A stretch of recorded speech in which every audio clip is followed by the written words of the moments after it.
I'm Stephen.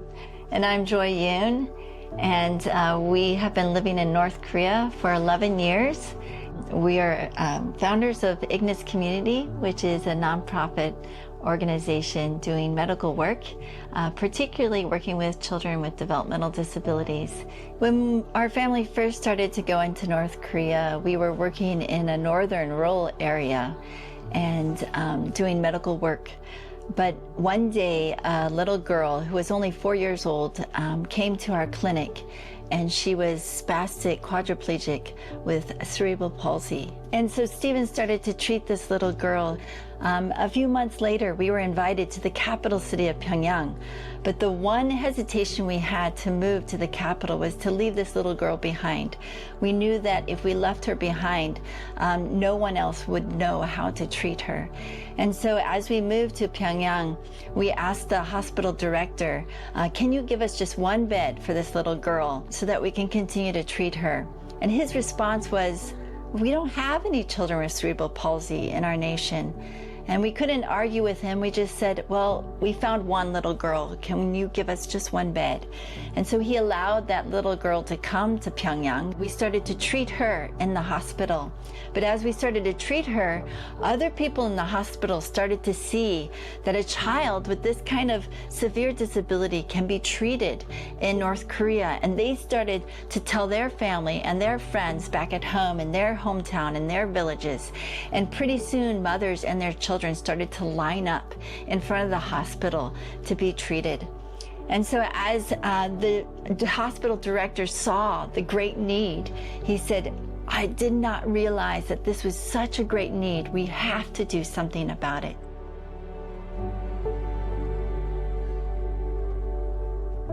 We started to see this one girl who was 9 years old who came to our clinic to be treated.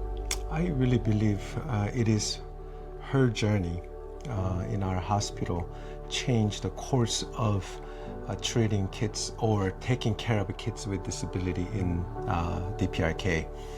This girl was a quadriplegic. She couldn't stand up by herself or walk by herself. Through the 1 year long intensive treatment, she became first a cerebral palsy child admitted with a quadriplegic condition and being able to walk out of the hospital.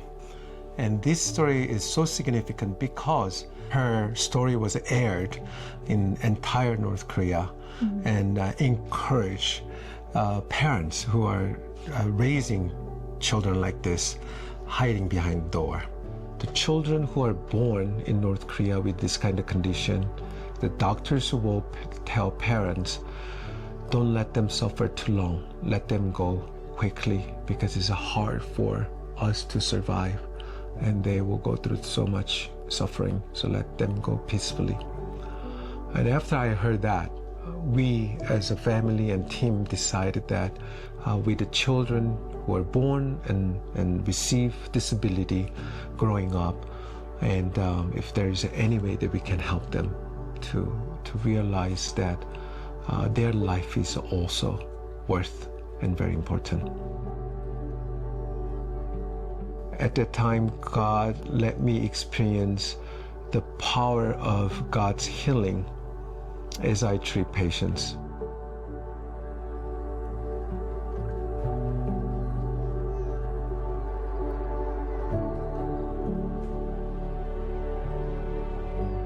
Building hospital for these children was not just a building project, but this was a project about life and death.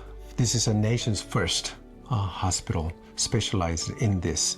The hospital that we have built in Pyongyang is a 5-story building, and actually it's more than just a treatment of children with developmental disabilities. It's a training hospital. It's part of the Pyongyang Medical School Hospital, and so we're developing 2 medical specialties, one in just general rehabilitation and one in pediatric rehabilitation, and be able to send those doctors to the local hospitals, the provincial children's hospitals, the districts, so that they can treat children right where they're at.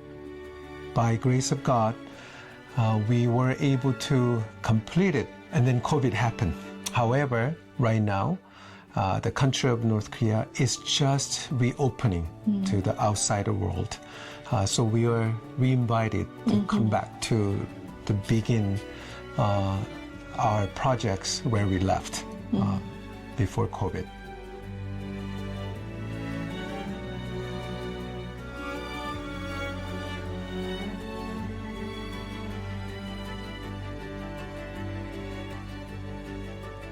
This can be the channel of blessing, channel of invitation to continually show our heart and love to people in North Korea.